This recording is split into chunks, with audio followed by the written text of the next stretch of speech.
your grandkids might die. Hi, I'm Jordan Peterson. Hi, I'm Dr. Jane Goodall. And welcome to our second part of our climate change series, why we should care about global warming more than Married at First Sight Australia. So basically you've heard about the science and now it's time to find out why we care. The main effects of climate change are sea levels rising, extreme weather events such as droughts, floods and erosions, and the loss of biodiversity and ocean acidification.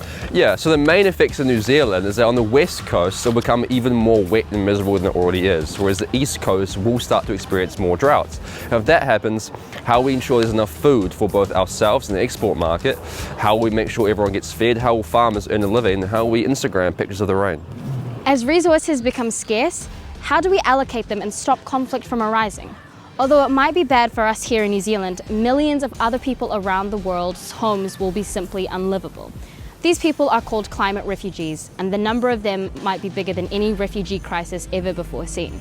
Their homes will be taken by sea level rise and storms sweeping up coastal land, making erosion speed up quite dramatically.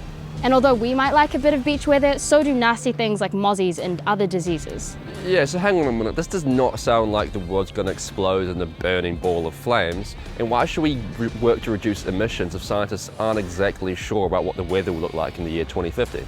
Well, that's what climate change deniers want you to think. And they're stupid. These last couple of videos have been pretty depressing, but don't lose all hope entirely. Stay tuned for our next video, what we can do to help.